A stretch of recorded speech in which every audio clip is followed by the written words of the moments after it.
something inconsistent.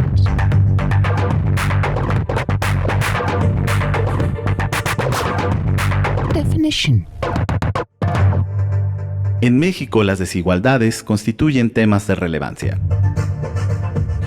En un sentido amplio, la desigualdad es la distribución inequitativa e injusta de oportunidades, en cuyo marco se castiga o relega a ciertas personas o grupos sociales por diferentes razones. Así pues, la desigualdad puede ser de diversos tipos, tales como social, económica, por condición lingüística, de trato, educativa, de género, étnica o legal. Por su naturaleza, la desigualdad es el origen del clasismo, racismo, xenofobia, sexismo, capacitismo, homofobia, transfobia y de todos aquellos prejuicios basados en la falta de reconocimiento y respeto por el otro, como formas de exclusión interrelacionadas que a su vez resultan en múltiples formas de discriminación.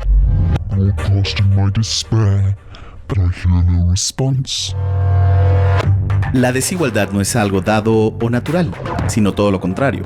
Es un problema estructural y de relaciones de poder que resultan de las asimetrías en la distribución de recursos económicos, políticos y simbólicos. Es un fenómeno relacional que se sostiene por políticas y políticos, instituciones, grupos de poder, discursos e ideologías, en el cual algunas personas carecen de oportunidades de acceso a los recursos básicos, mientras otras disfrutan de privilegios y bienestar. Pues en la mayoría de los casos, no solo afecta la vida de una persona, sino que se hereda y afecta a las siguientes generaciones, dando lugar a la desigualdad a largo plazo que enmarca una permanente violación a los derechos humanos, así como una angustia, vergüenza y baja autoestima. Para entender por qué la desigualdad es socialmente aceptada, legitimada y naturalizada, hoy en día es importante observar críticamente los modos en que nos relacionamos y nos tratamos unos y otros.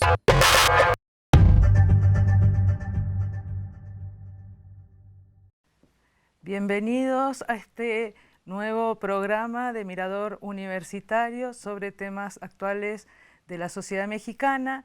El tema que hoy nos convoca tiene que ver con desigualdad, discriminación y temor al otro en la ciudad, y lo que los invitados al panel de hoy son Alejandra Leal, que es investigadora del Centro de Investigaciones Interdisciplinarias en Ciencias y Humanidades de la UNAM. Bienvenida. Gracias, Alejandra. Vicente Moctezuma, que está realizando una estancia postdoctoral en el Centro de Estudios Sociológicos del Colegio de México. Bienvenido, Vicente. Y también Karina Bárcenas, que es investigadora del Instituto de Investigaciones Sociales de la UNAM. Un gusto estar contigo, Karina. Muchas gracias. Bueno, entonces vamos a empezar un poco a platicar con nuestros panelistas sobre esta relación, qué relación hay entre desigualdad y discriminación y de qué manera esto se plasma en la manera en que tratamos a los otros o a los diferentes, digamos, en la ciudad. Entonces, en relación a esto, Alejandra, ¿cómo es esto de la relación entre desigualdad y discriminación? Bueno, creo que digamos, los que trabajamos en desigualdad, sobre desigualdad, preferimos hablar de desigualdades justamente para hacer referencia, por un lado, a la desigualdad de clase, pero también a otras desigualdades, desigualdad de género, desigualdad, digamos, étnica o racial, para hablar, digamos, de las múltiples dimensiones que tiene la desigualdad. Pero en general, cuando hablamos de desigualdad, hablamos, digamos, de una distribución inequitativa de los recursos y de las oportunidades a lo largo de la sociedad, ¿no? Entonces, mientras que algunos tienen acceso a una multiplicidad de recursos y de oportunidades, otros no las tienen. Por ejemplo, digamos, cuando pensamos en la ciudad, si una persona vive en una colonia de clase media y tiene acceso a servicios, a infraestructura, a educación de calidad, a salud, eso le permite ir acumulando más ventajas, más recursos, que a su vez le permiten ir acumulando más recursos. Si una persona, digamos, un hombre de la misma edad vive en una colonia popular de la periferia de la Ciudad de México, que no tiene, digamos, seguridad, que no tiene espacios públicos de calidad, no va a poder desarrollarse de la misma manera que el otro, y en realidad lo que va a hacer es va a ir acumulando más desventajas. Con respecto a esto que recién mencionabas algo con respecto a los lugares a donde se vive en la ciudad, ¿afecta de alguna manera el lugar en el que se vive en la ciudad, si se vive en la periferia, si se vive en el centro, si se vive en zonas privilegiadas o no, al hecho de ser discriminado, ¿no? Hay algunos que depende de dónde residen son más o menos discriminados. ¿Cómo es eso, Vicente? Sí, bueno, yo ahí pensaría dos cosas. Por una parte, que la distribución, ¿no?, de los grupos sociales en la ciudad no depende, la decisión, digamos, de los que pueden tomar una decisión sobre dónde vivir en la ciudad, no depende solo del acceso a distintos recursos que están desigualmente repartidos en el espacio urbano, sino también hay un aspecto de discriminación sobre la población que quieres que sea tu vecino o no, ¿no? Y eso también, digamos, configura pues la estructura de segregación de la ciudad. Entonces ahí habría un primer momento de discriminación que habla de este reparto desigual. Y por otra parte, en estas colonias donde nadie quiere vivir, o en estos espacios donde los que pueden tomar la decisión deciden no vivir, también suelen ser cargadas, digamos, de distintas valoraciones, ¿no?, que no tienen que ver solo con la pobreza, sino con otros atributos simbólicos, ¿no?, que pesan, digamos, sobre los habitantes y que en efecto los excluyen de distintas oportunidades y posibilidades. Recién hablaba de distintos atributos. En relación a estos atributos, ¿hay relaciones entre, o sea, se puede pensar la discriminación no solamente de clase, ¿no? Hay discriminación en términos étnicos, hay discriminación en términos de la identidad sexual. ¿Cómo son estas relaciones? Hay algunos autores para el público, autores y autoras, que hablan del tema de la interseccionalidad. ¿Cómo es la relación entre las distintas discriminaciones? Así es, creo que hasta antes de la década de los 80 estábamos mucho más acostumbrados a pensar la desigualdad y la discriminación en función de una sola variable. Desde los 80 justamente Kimberly Crenshaw, una abogada estadounidense, con este término problematiza cómo las mujeres negras en Estados Unidos atraviesan también otras desigualdades por ser de niveles socioeconómicos bajos, y también en función de su propio característica como ser mujeres. Actualmente, después de esos años a la fecha, donde la sociedad pues se ha diversificado, estamos cada vez ante dimensiones más plurales y diversas de la sociedad, y de discriminación también, desafortunadamente, encontramos que esta interseccionalidad atraviesa también la orientación sexual y la identidad de género. Un ejemplo clásico en esto, o clave en esto, serían las mujeres trans, por ejemplo, que atraviesan la desigualdad por ser mujeres, por su identidad de género como trans, y en muchos casos también por el nivel socioeconómico. Habría que sumar también en algunos otros casos, por ejemplo, aquellas mujeres trans que creen en la Santa Muerte, y ahí tendremos una siguiente variable que tendría que ver con la religión, que creo que yo también en estos momentos pues es una de las líneas principales que nos permite tejer la interseccionalidad.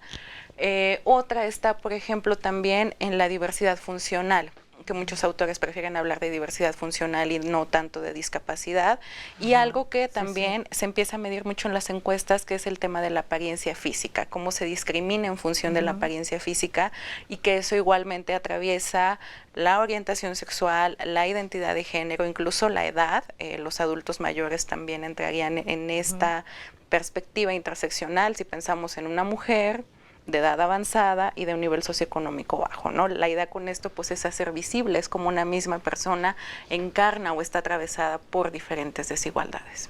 Muchísimas gracias. Bueno, lo que vemos es, en base a lo que nos están comentando, los invitados y lo que estamos discutiendo es que parece que ni esto, ni lo de la desigualdad, ni la discriminación es algo dado o es algo natural, sino que evidentemente tienen sentidos distintos en los distintos contextos sociales, y de alguna manera podríamos decir, como decimos los sociólogos y los antropólogos y otros cientistas sociales, son construidos socialmente. Entonces, en este sentido, la identidad es algo construido y también el otro es algo construido. Entonces, no hay otros naturales, sino que hay otros construidos, y esas construcciones de alguna manera sirven para legitimar ciertas desigualdades, las desventajas de uno y los privilegios de otro, o construir a otros como inferiores, y lo que supone de alguna manera afecta la manera en la que convivimos en la ciudad. Entonces, por eso es que ahora justamente los invito, vamos a ver un video sobre lo que tiene que ver con la construcción de la otredad y cómo se visualiza el otro y de qué manera esa visualización del otro afecta la manera en cómo nos tratamos en sociedad, porque el trato que nosotros recibimos de los demás es tan importante para, de alguna manera, para nuestro bienestar como las condiciones materiales, el lugar donde vivimos, las condiciones de la vivienda, etc.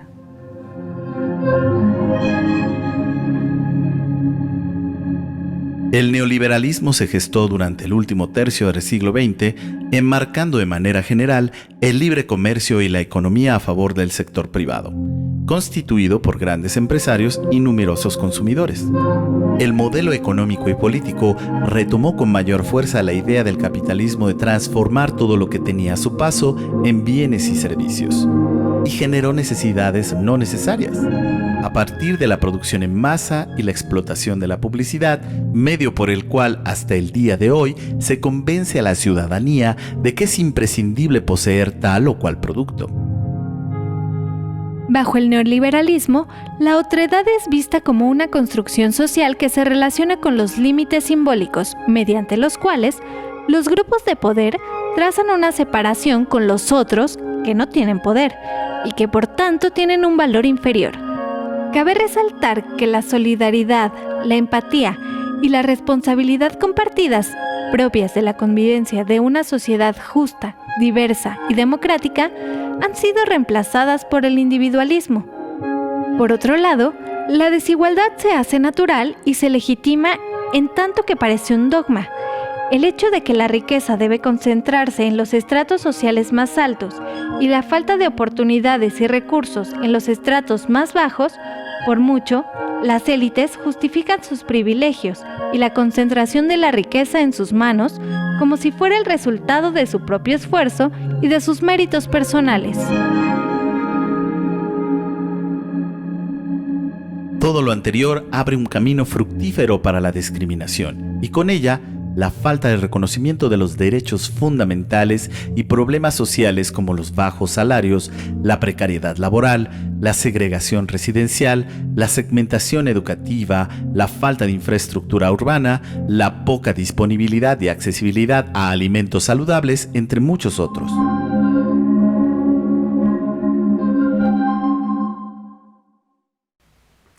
Bueno, luego vimos un poco en el video lo que supone este tema de la construcción de la otredad, de la desigualdad y la discriminación en un contexto particular que tiene que ver con lo que hemos dado en llamar el neoliberalismo. Esto del neoliberalismo parece que muchas veces no está claramente definido, hay pasiones encontradas al respecto. Entonces, vamos a platicar un poco. A ver, Alejandra, por ejemplo, ¿qué es esto del neoliberalismo? ¿Qué es?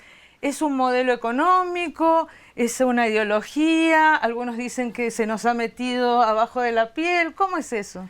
Bueno, sí, en realidad el neoliberalismo es un término que tiene muchos significados. De hecho, es un término de uso político, es decir, que se utiliza en la conversación pública de maneras muy distintas. Digamos, hace unos días López Obrador acaba de decretar que terminamos con el neoliberalismo, refiriéndose a una idea muy particular del neoliberalismo, que son las políticas económicas impulsadas por los últimos gobiernos, empezando con de la Madrid, pero sobre todo con Salinas. Entonces, para él, o en esa acepción, es una política macroeconómica que tiene que ver con impulsar el libre mercado, algunos dicen fetichizar al libre mercado, criticar al Estado, pero digamos, esa es una acepción del neoliberalismo, que es la que más se suele utilizar, pero sí hay otros autores que que nos invitan a pensar el neoliberalismo de manera más amplia, de manera más fina, no solo como una política económica, no como un bloque que existe y se implanta en distintos lugares,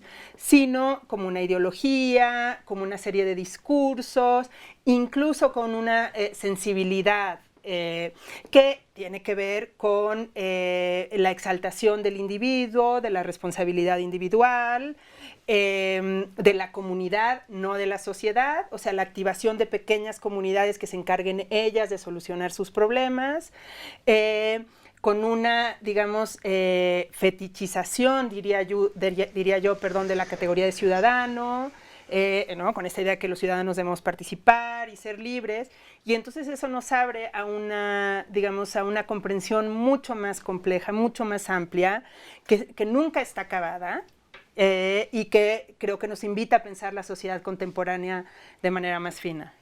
Hay algunos autores que inclusive hablan del neoliberalismo como una ideología de clase, de alguna manera. Entonces, también vimos recién que la desigualdad tiene que ver con una cuestión de poder, ¿no? Entonces, ¿cómo es esto de la relación entre desigualdad y discriminación? ¿Quiénes son los que discriminan? ¿Quiénes son los discriminados? ¿Cómo es eso, Karina? ¿Tú qué piensas? Yo creo que en cierta medida todos discriminamos en algún momento de nuestra vida porque tenemos muy interiorizados estos parámetros de superioridad en función de la heterosexualidad, de un color de piel blanca, del nivel socioeconómico, y podríamos hablar incluso también de algunas otras variables como la edad. Pero creo que en este contexto del neoliberalismo que señalaba Alejandra, por ejemplo, y en lo que tiene que ver con orientación e identidad de género, el neoliberalismo también es un marco en función del cual se piensa que todo funciona bien en la sociedad, o sea que económicamente la sociedad funciona bien y que lo que no funciona bien está en el ámbito de la cultura.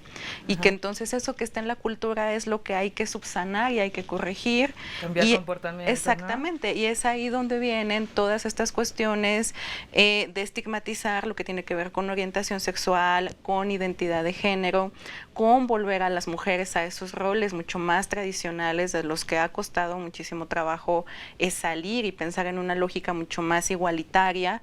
Y en este sentido, pues podríamos hablar también que las mujeres son una población fuertemente discriminada en función de estas nuevas prácticas de machismo que se dan, ¿no? Actualmente hablamos mucho del neomachismo, de cómo para ciertos sectores ya estas desigualdades de género no existen y entonces no tendría por qué existir el feminismo, no tendría que existir nada que tuviera que... ¿Qué es el neomachismo? Esas expresiones que precisamente... por ejemplo, un ejemplo clásico en esto sería aquellos que dicen, bueno, quieren igualdad, pues entonces carguen el garrafón de agua, ¿no? Ahí sería como, o ¿para qué salen a las calles si ya están trabajando? ¿Para qué el feminismo si las mujeres ya están trabajando? Eso ya no existe. Entonces, también se dan muchos discursos en redes sociodigitales también que tienen que ver con esto, pero yo creo que en síntesis vendrían como de estas grandes matrices en función de las cuales nosotros hemos creado una visión del mundo donde se coloca como norma la heterosexualidad, donde se coloca como norma un color de piel blanco, donde se coloca como norma incluso también la propia superioridad del hombre sobre la mujer, el color de piel, y en función de eso se generan una serie de discriminaciones que cuesta en algunos casos mucho trabajo reconocer.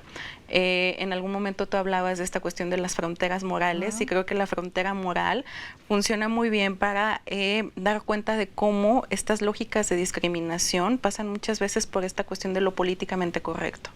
¿No? En el sentido de decir, por ejemplo, no estoy en contra o no soy homofóbica, pero que una pareja del mismo sexo no se bese en la calle. Claro, Exactamente, o sea, ese tipo de contradicciones entre lo que se dice y lo que se hace entre la vida íntima y lo que digo públicamente. Ahora, relacionando un poco con lo que platicábamos y con lo que planteaba Alejandra, ¿y qué pasa? O sea, hablábamos en términos de género.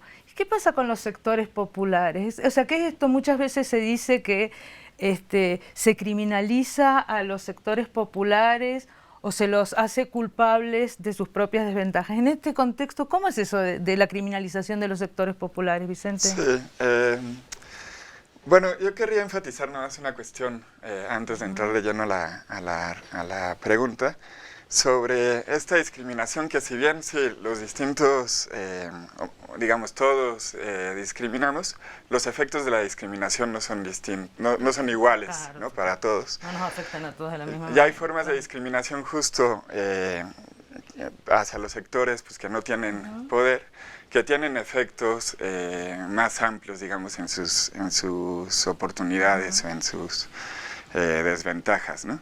Y eso justo lo ligo con la pregunta, pensando en la forma en la que a los sectores populares, por ejemplo, se les criminaliza en razón de su pobreza, pero también en razón del lugar en el que viven, ¿no? Hay ciertos espacios de la ciudad estigmatizados, donde se plantea pues, que todos ahí son delincuentes o criminales, y luego habitantes de esos lugares pues, tienen problemas para conseguir empleo, por ejemplo, ¿no? O otro tipo de oportunidades. Estigmas territoriales, de alguna manera. Sí, ¿no? Y bueno, y esto tiene que ver también con una lógica pues, que ha tenido más fuerza en el neoliberalismo, aunque no sé si propiamente es una lógica neoliberal, de culpar a los pobres de su pobreza, ¿no? Esta idea de culpar a las víctimas de su situación. Es común escuchar, sí, que los pobres pues son unos flojos, que son unos vagos, ¿no? Hay descalificativos peores, ¿no? En el sentido... ¿De dónde sale eso? Ese tipo de discursos? ¿Cómo se difunden? Sí. Creo que con lo que decía Vicente es muy importante empezar, que efectivamente no, esta idea de que los pobres son pobres porque quieren, si trabajaran, no es nueva, pero lo que sí es particular digamos, del presente neoliberal es el papel que, digamos, a quién le toca entonces resolver este problema, ¿no? Y entonces ya no es un problema colectivo, es un problema de la sociedad, y entonces hay un Estado que tiene que redistribuir esas oportunidades para, digamos, para nivelar el campo social. Y lo que pasa, digamos, lo que sí es muy claro en el momento neoliberal es que que se rasquen con sus propias uñas. Es decir, el Estado no es el responsable de subsanar estas desigualdades. Y creo que eso se difunde, digamos, lo vemos en los medios de comunicación, en los programas de televisión, digamos, hay personas que hablan incluso de un cierto sentido común hoy día, en el que sí, el Estado no tendría por qué hacerse responsable de redistribuir. Bueno, yo creo que es muy interesante, lo que estamos planteando y lo vamos a seguir discutiendo en el programa. Vamos a ver que este tema del neoliberalismo no tiene solamente que ver con la centralidad del mercado y con el retiro del Estado, sino con una cierta capacidad de disciplinamiento del Estado sobre ciertos sujetos. Bueno, vamos a una pausa y regresamos a seguir platicando sobre este tema.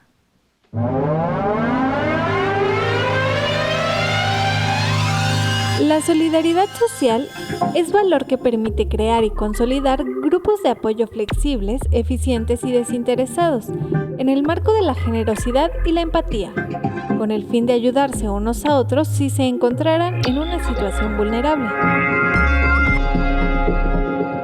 Un elemento fundamental para promover la solidaridad social es la experiencia de instituciones comunes, que ven al otro como un semejante, con el mismo valor moral y con las mismas opciones de vida. Asimismo, resultan importantes las experiencias compartidas entre diversas clases y grupos sociales, por ejemplo, en escuelas, hospitales, transportes públicos, parques y lugares recreativos.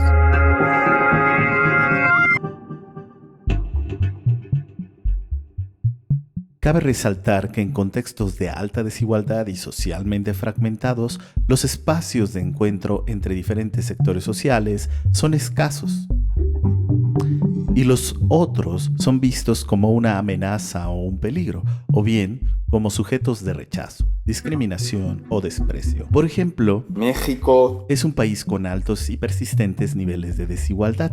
De ello dan cuenta los datos de la Encuesta Nacional de Ingresos y Gastos de los Hogares 2016, cuyos resultados evidenciaron que el 30% de los hogares con mayor ingreso concentraron el 63.3% del ingreso corriente total, mientras que el 30% de los hogares con menor ingreso apenas recibió el 9% de los ingresos corrientes totales. Además, el índice de Gini ha demostrado que estos niveles de desigualdad se conservaron entre los años 2002 y 2017.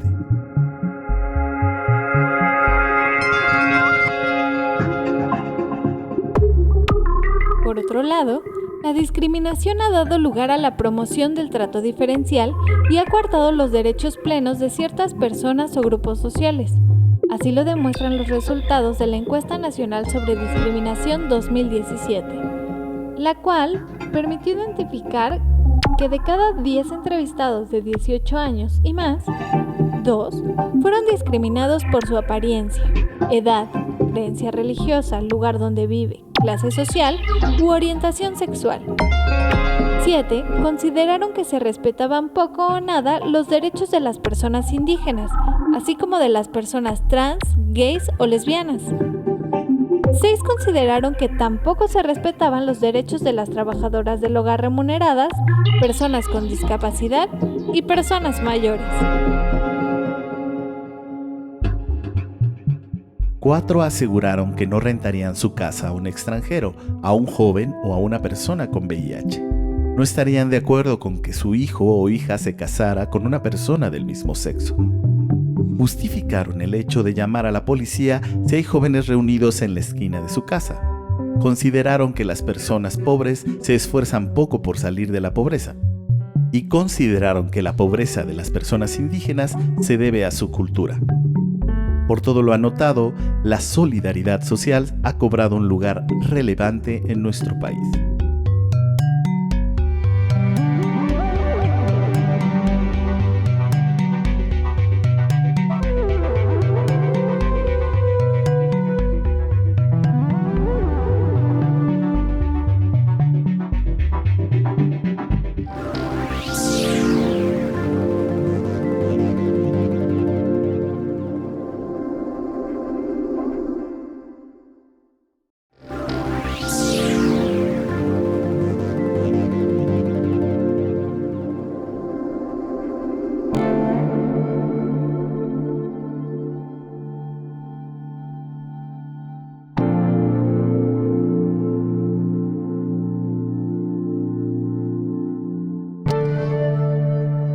Lo veo mucho en el transporte público, porque normalmente no se respetan los lugares, ya sea para personas mayores o personas, para embarazadas y así.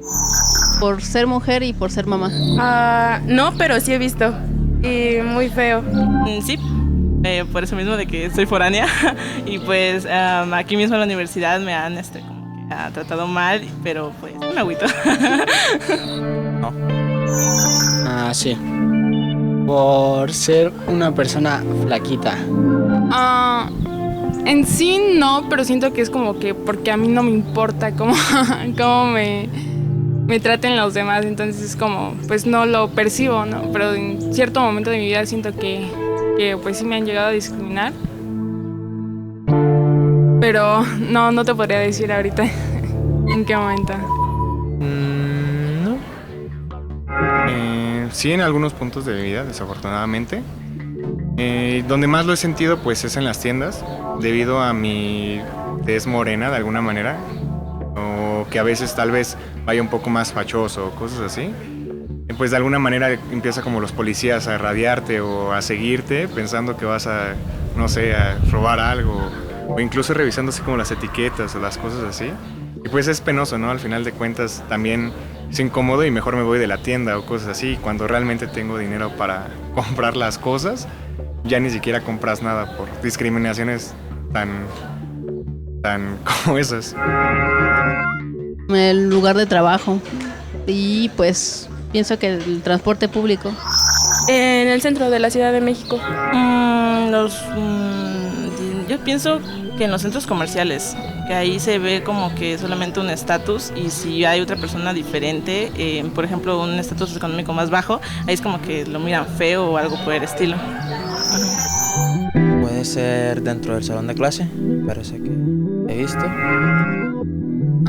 Pues en la escuela y en lugares donde hago competencias deportivas. Pues a lo mejor en plazas comerciales sí he visto que como que a la gente que va tipo mal vestida o no sé, como de cierta clase social, sí es como que los tratan mal. Constantemente donde he visto más discriminación, pues recientemente han surgido muchos casos como el de Palacio de Hierro o el de Sears de aquí del centro, donde hay personas pues que son tal vez en situación de calle y entran nada más a ver las cosas y los gerentes les corren o las personas se sienten incómodas con su presencia y entonces les tienen que correr, incluso con policías, pues eso sí siento que sí es discriminación, ¿no? Donde veo que más discriminan, pues en la calle hay mucha discriminación. Normalmente cuando van personas indígenas no son bien vistas.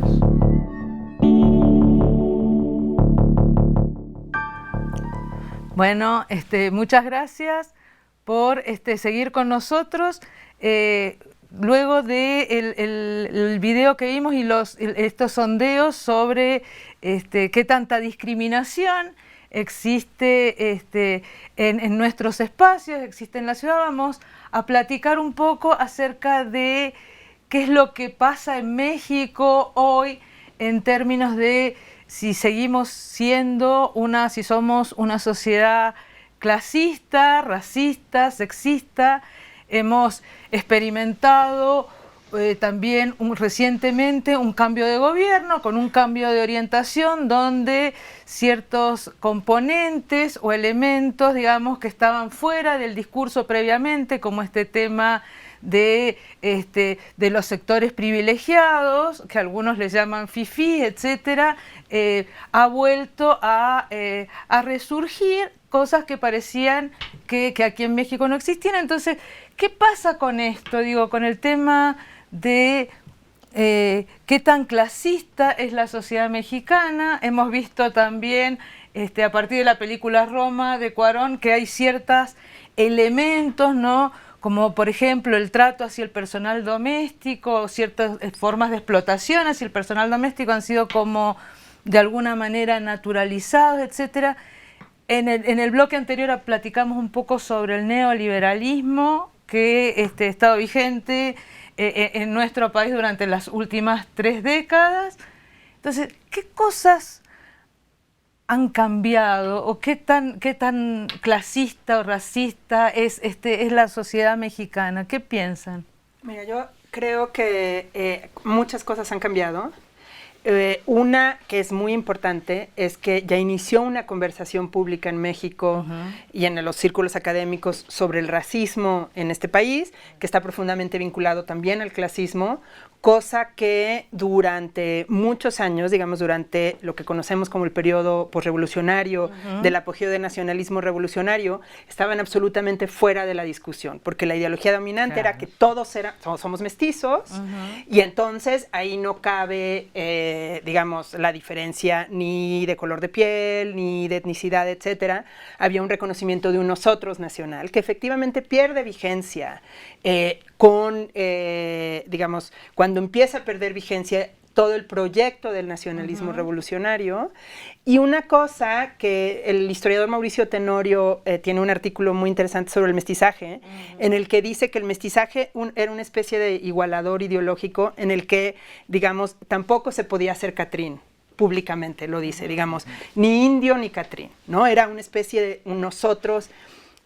Cuando se empieza a resquebrajar el peso de esa ideología, sí se empieza a ver en la esfera pública mexicana un despliegue de lo que llamaríamos la fifitura o la que no veíamos antes, ¿no? Una especie de exhibición de la opulencia que también inicia una conversación. Entonces, yo creo que hoy estamos viendo cosas que no son nuevas, digamos, esas desigualdades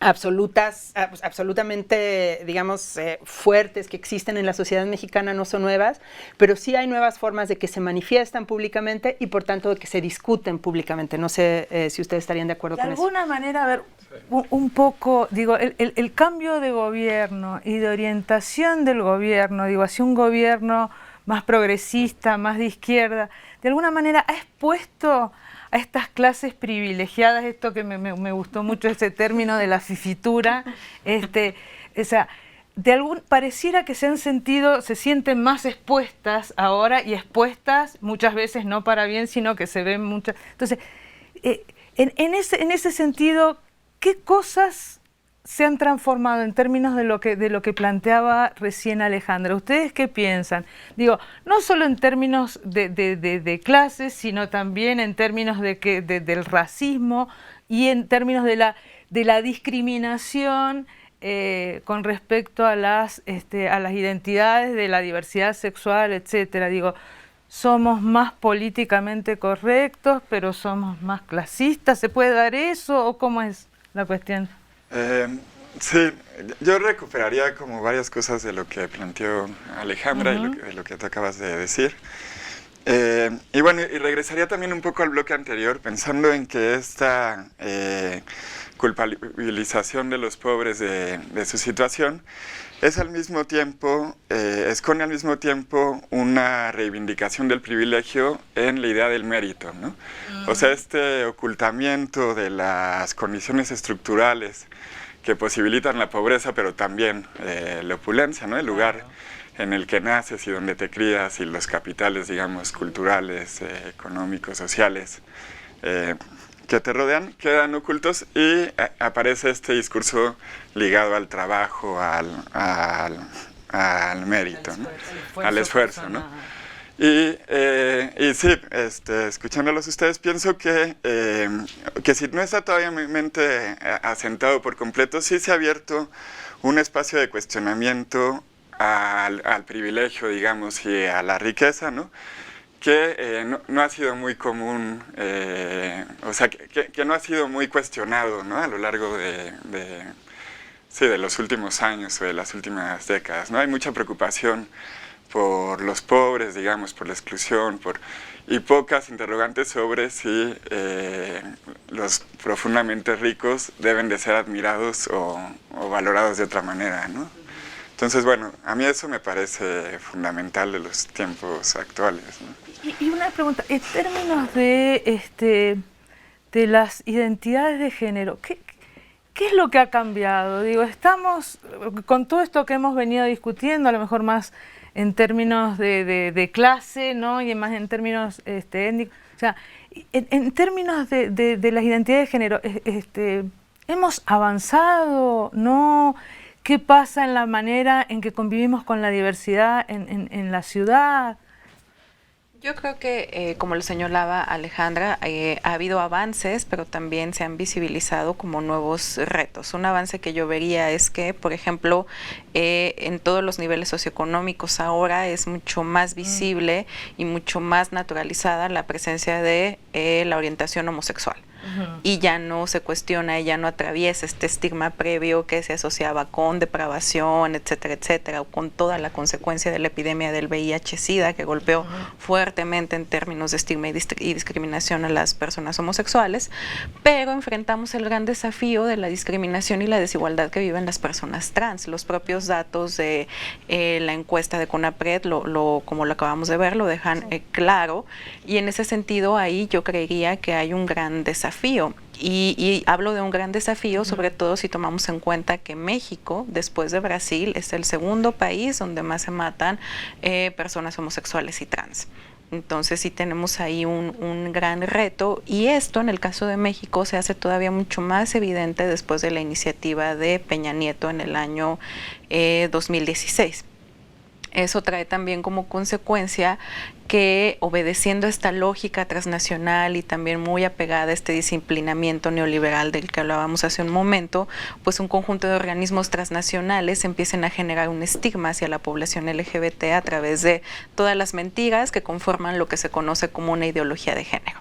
Que se piensa que se va a sexualizar a los niños, que si van a poder elegir ser hombres o ser mujeres sin ningún tipo de cuestionamiento en función de su identidad sexual, que si los homosexuales van a provocar la homosexualización en sus hijos, en fin, hay un conjunto de mentiras ahí que están haciendo que avances que ya habíamos tenido y que las encuestas son clarísimos y los vemos previo a esta coyuntura donde aparece de manera mucho más evidente estos grupos neoconservadores, ahora empiezan a cambiarse las tendencias. Entonces ahí veríamos un gran desafío. En lo que tiene que ver con las mujeres, creo que sucede algo similar. Ya hemos naturalizado que las mujeres estemos en el mercado de trabajo, hemos naturalizado esa presencia un tanto más igualitaria en muchos ámbitos, pero siguen permaneciendo esas discriminaciones de género.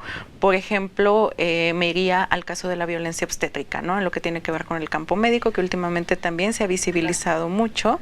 Bueno, te agradezco mucho. Vamos a pasar, disculpen la interrupción, pero vamos a pasar a ver un sondeo sobre cuál es la situación o cómo visualizan los residentes de la Ciudad de México, en qué ciudad estamos viviendo. Les agradezco mucho que sigan con nosotros y los invito a ver el sondeo, a ver qué es lo que piensan y encantados con recibir sus opiniones al respecto.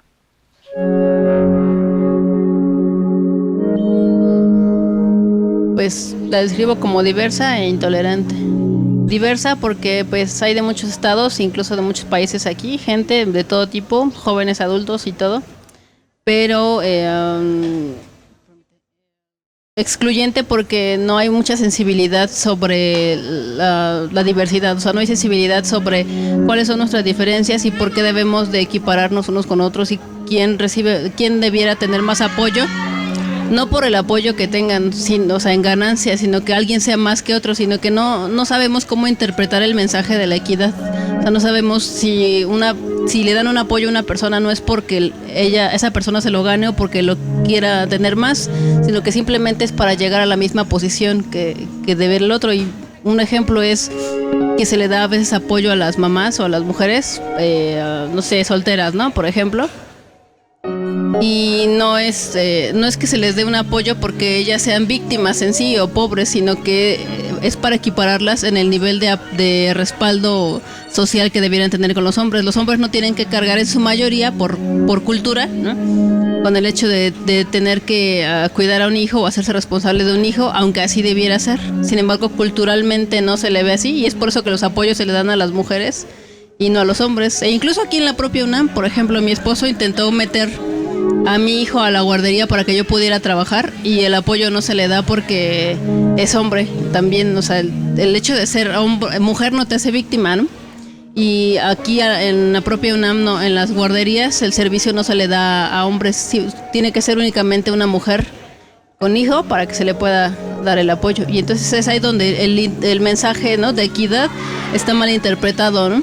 O sea, no es que quiera ser más un hombre o una mujer, sino que se revictimiza a la mujer, ¿no? Y también se excluye a los hombres, ¿no? Incluyente y diversa, porque creo que como tal la cultura, cuando por ejemplo he ido a las islas, me parece que la gente como muy tranquila, sin importar si hombre se está haciendo con otro hombre, ¿sí me entiendes? O sea, como que hay diversidad en cuanto a eso, no hay ningún problema en cuanto a la diversidad de género, cosa que me agrada bastante. Pues depende de las zonas, creo yo. Hay lugares en donde considero que es muy incluyente y hay lugares, por ejemplo, por decir, plazas donde es muy excluyente, muy material. Pues yo lo veo por el lado de el poder adquisitivo, el cómo te vistes, cosas materiales solamente. Yo la considero muy diversa, pero siento que estamos en proceso de aceptar a las personas diferentes, ¿no? Porque, por ejemplo, lo de la homosexualidad y todo eso todavía no es como que muy bien visto o todavía tenemos como ese existe todavía ese machismo en México y todo eso. Pro diversa en cuanto tenemos gente indígena, pero igual la discriminamos, entonces nos estamos en proceso de... Considero que no es incluyente desde que tenemos un vagón dividido. Es la única medida tal vez para el gobierno que creyeron más fácil, pero realmente no, estás excluyendo más a la sociedad. Si de alguna manera tú haces un vagón para mujeres, un vagón para otra minoría, un vagón para otra minoría, al final de cuentas terminas excluyendo más de lo que querías hacer, ¿no? Se debe a muchas problemáticas sociales que vienen pues desde nuestras raíces, que realmente es muy difícil cambiar esa bola de nieve que viene desde años anteriores, que jamás detuvimos y que en este momento ya es un monstruo, ¿no? Ya no podemos detener todo ese tradicionalismo que trae México o esos problemas sociales que trae México, ya no los podemos detener en este momento. Entonces es una manera del gobierno. Yo siento que tiene que ver más con el gobierno, que no hay tantas medidas para eso.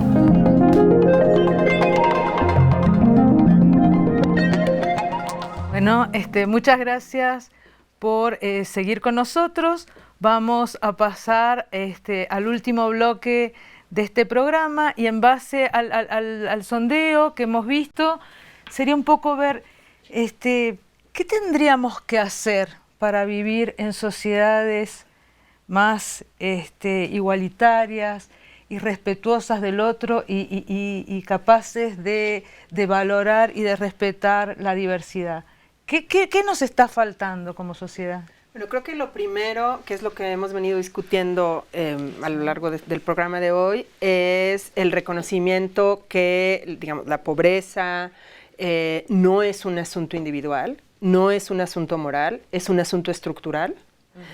Digamos, eso es lo primero, porque entonces ya no caben, si reconocemos que es un asunto estructural en el que todos estamos implicados y no solo los pobres, ya no cabe esta idea de que le tienen que echar ganas, de que el cambio está en uno mismo, y lo que necesitamos son soluciones digamos, estructurales que pasan por política pública y por ser diseñadas por el Estado. Políticas de redistribución. Políticas redistributivas, que puede, digamos que hay una multiplicidad de opciones. Posibles. Ahorita el gobierno actual está apostando por eso de una manera particular, pero hay otras formas, digamos, de apostar por políticas redistributivas, pero creo que es la manera de abordar el problema de la desigualdad y de la discriminación. Por otro lado, en cuanto a... yo creo que en términos más amplios, yo creo que es necesario reconstruir ese nosotros nacional que tuvimos y que perdimos. Digamos, ¿qué es lo que nos hace estar en el mismo barco? Y yo creo que pasa también por reconocer que este país está lleno de problemas que son estructurales y que todos estamos implicados, y entonces habría que empezar a construir justo instituciones en que nos podamos encontrar los unos y los otros. Y pasa desde, digamos, en la Ciudad de México, desde crear espacios para la convivencia de distintos grupos sociales, hasta, digamos, escuelas, empezar a apostar por la educación pública en que nos podamos encontrar todos. Digamos, eso ya es como más a largo plazo, pero creo que pasa por reconocer que es un problema de todos y que es un problema estructural. ¿Cómo podemos construir espacios de convivencia social? Es decir, ¿qué tanto depende de las políticas y qué tanto dependen de los distintos sectores? ¿Estamos dispuestos a convivir? ¿Queremos convivir con otros? ¿Qué piensan? Sí, pues creo que es una pregunta muy complicada, ¿no? de contestar.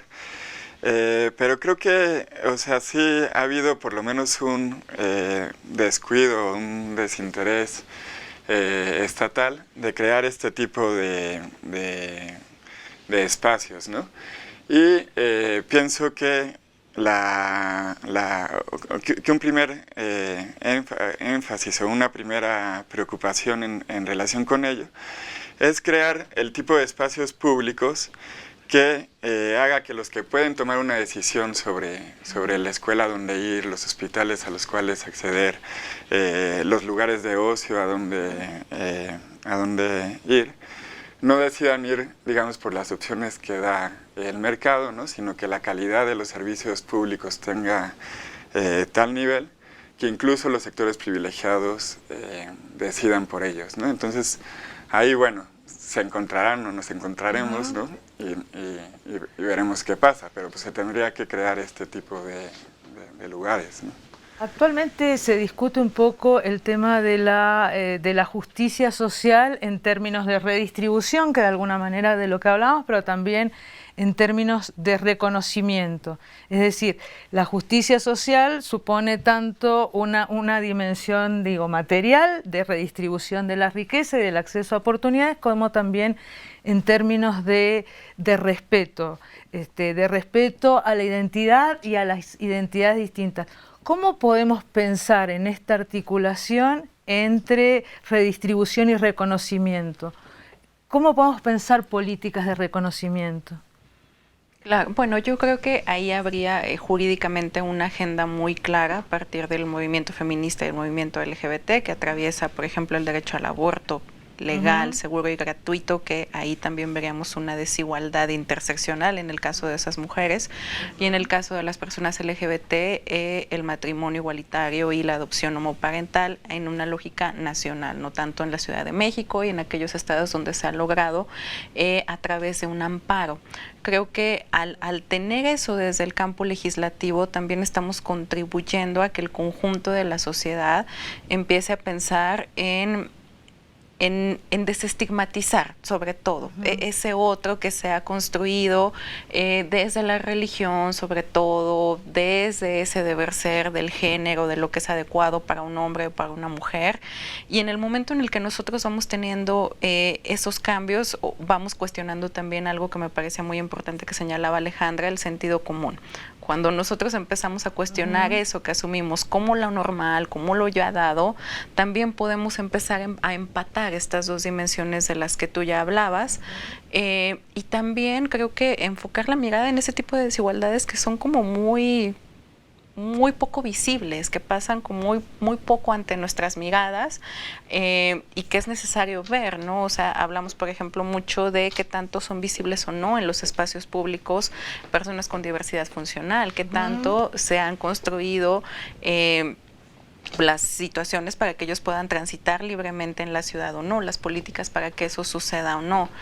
Y finalmente volvería yo también a estas cuestiones mucho más individuales que empatan con toda esta lógica de políticas que hemos hablado y que atraviesan las redes sociodigitales. Por ejemplo, hay muchos estudios que documentan cómo aún en los espacios digitales las mujeres son las principales víctimas de violencia y cómo este machismo que nosotros vivimos en el espacio público se lleva a estos otros espacios. Entonces ahí creo que también tendríamos mucho que cuestionar la propia manera como vemos el activismo feminista y el activismo LGBT, sería también una dimensión importante, creo yo. Ahora, ¿cómo podríamos pensar en términos de políticas y de prácticas esta relación entre el bienestar material o las condiciones materiales, etcétera, y el respeto por las distintas formas y estilos de vida? Es decir, ¿cómo pensar? ¿Qué es lo que... Digo, para cerrar el programa, ¿qué es lo que piensan que se podría hacer al respecto o qué es lo que falta hacer? Mira, en el caso, tú hace rato pusiste el ejemplo de la película de Cuarón, de Roma, que puso sobre la mesa y puso en la discusión pública el tema de la discriminación hacia las trabajadoras del hogar. Y, digamos, recientemente la Suprema Corte... digamos, a partir del juicio que se hizo, hay ahora un programa piloto para registrar a las trabajadoras del hogar en el Seguro Social. Si eso es obligatorio, digamos, si eso es obligatorio además de un salario mínimo digno, entonces empiezan a crear las condiciones para que esta desigualdad tan profunda que existe, en este caso en el espacio doméstico, empieza a desaparecer, ¿no? Y estos son sujetos de derechos que tienen un contrato laboral y entonces ese tipo de relaciones empiezan a cambiar. Es decir, lo que yo estoy proponiendo es que sí tiene que pasar por políticas del Estado. Es decir, nos toca demandar que el Estado asuma su papel de crear políticas y programas que combatan estas desigualdades tan profundas. Género, Yo estaría en la misma dimensión, o sea, finalmente sí el Estado sigue jugando un rol central en todo esto, desde la manera en la que a través de sus diferentes mecanismos establece los límites de lo normal y de lo anormal, de lo que es permitido y de lo que no es permitido. Tanto a través de políticas como de discursos, ¿no? Exactamente, entonces ahí hay una frontera que muchas veces desde los ciudadanos no podemos pasar. Hace mucho tiempo se hablaba de que se necesitaba que la sociedad se secularizara para que demandara ante el Estado este tipo de políticas. Ahora tenemos una sociedad mucho más secularizada que hace años, aún con esta efervescencia del neoconservadurismo, pero tenemos también otro tipo de poderes que se están jugando en estos espacios legislativos que impiden que esos avances sucedan. Entonces, el Estado sigue siendo central en todo eso, tanto en lo que tiene que ver con población LGBT como con las mujeres, que también pues son vistas como una población vulnerable, aun como lo señalaba Gire, aun cuando seamos pues más de la mitad de la población. Vicente, ¿tú qué piensas con respecto a esto? Con los sectores populares y estas temáticas que tú has trabajado. Bueno, coincido con lo que se ha planteado, ¿no?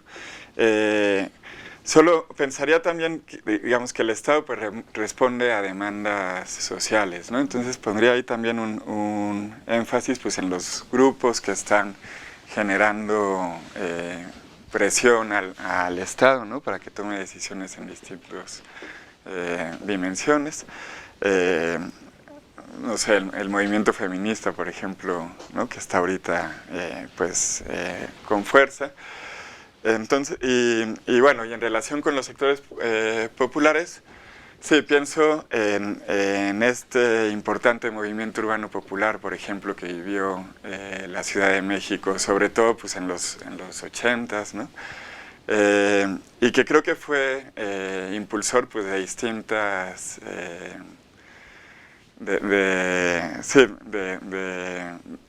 una ciudad que en ciertos sentidos no fue tan desigual, ¿no? Que permitió cierta presencia de los sectores populares en el espacio público, ¿no? Bueno, les agradezco muchísimo, creo que ha sido sumamente interesante la plática, espero que el público que nos ha acompañado piense lo mismo, los invitamos a enviarnos sus preguntas y sus intervenciones y bueno, será hasta el próximo programa. Muchas gracias.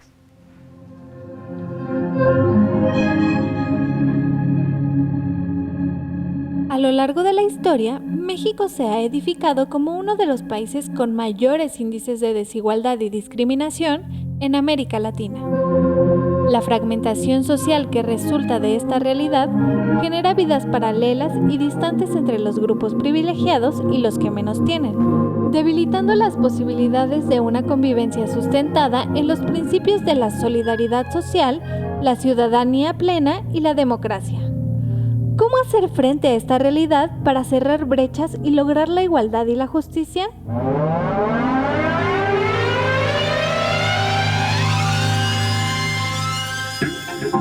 Se requiere de la redistribución real y efectiva de los recursos entre quienes son los más favorecidos y tienen mucho más de lo que necesitan y quienes tienen menos de lo que necesitan para vivir con dignidad.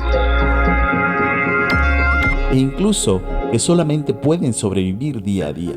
Adoptar una visión horizontal y panorámica que permita reconocer a todos los grupos sociales, incluidos los más desfavorecidos, como interlocutores plenos y capaces de participar como pares en la vida social.